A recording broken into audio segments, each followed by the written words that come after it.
Cathaoirleach, thank you for the opportunity to speak, and I want to just say I apologise to the deputies who brought this forward. I can't stay for the debate because we are debating the TRIPS waiver at the Department of Enterprise, Trade and Employment Committee, and I don't want to miss that. So my inability to bilocate is hampering me once again. So I do want to thank the deputies for bringing forward this. Cathaoirleach, it's very clear we will not tackle poverty unless we tackle low wages.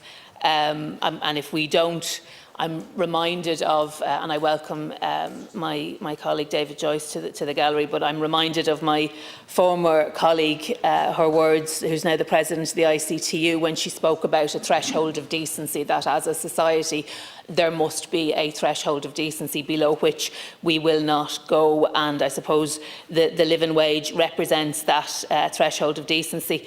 Now, I'm not going to pretend that that this has always been Labour Party policy. In fact, in 2013, when they were bringing in the Low Pay Commission, Sinn Féin had argued to include a reference to the living wage as part of that, and on 3 separate occasions when amendments were brought, they were not accepted by the Labour Party at that time, which I think is very regrettable. I'm very proud to be here as a member of a party that has consistently championed the living wage, and indeed I received this week back from the OPLA a substantial piece of legislation which contains in part some of the elements that are here. It's a broader piece of work, but at every opportunity, including in 2013, we sought to amend the Low Pay Commission proposals to ensure that they would include a reference to the living wage. As I said, that was done at first stage, committee stage and report stage. I won't quote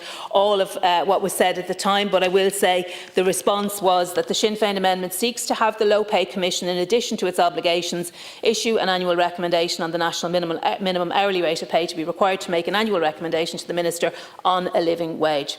I've spoken in the past, both here and elsewhere, about support for the concept. However, we need to differentiate between the application of a national statutory minimum wage and the living wage movement, which is a societal movement that would see employers volunteer to pay what is agreed to be a living wage. So I think it's very clear that they've been on a wee bit of a journey, which is brilliant, and they now recognise that a voluntary system is not going to work. This needs to be legislated for, and as is the case with all legislation of this type, there is always a clause within it which will allow an employer who genuinely cannot pay to go to the Labour Court and to demonstrate and improve that, and I think that's important. But I suppose while we wait for progressive government to implement this, and I know you're not opposing it, but I'll echo what's been said previously. Not opposing something is not the same thing as supporting something. So I would like to see support from the government upon occasion for legislation that comes from the opposition.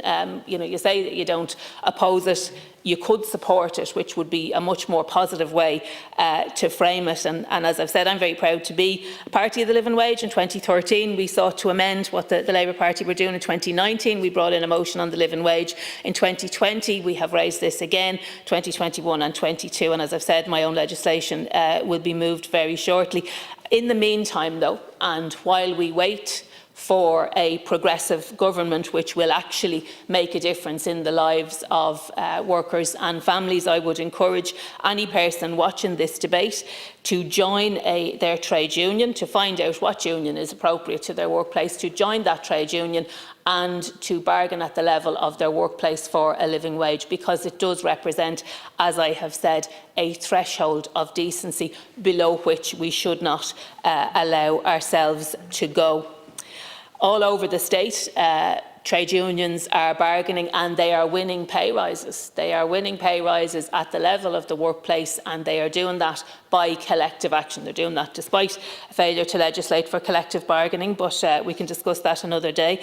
But they are winning that. So at the moment, the government say, living wage would be a grand idea, but they're not really going to do much about it. In the absence of a government a progressive government that is going to push for it. I would absolutely encourage people to join their union, get active in their union, make sure their voice at work is heard, and make sure that they get a fair day's pay for a good day's work. I want to end by commending the members for bringing forward this motion, and I welcome the debate on it. And as I've said, Minister, it would be much more welcome if we could come in here just for once to debate a piece of legislation that the government doesn't oppose and hear you say that you're actually going to support it. Go on, Michael.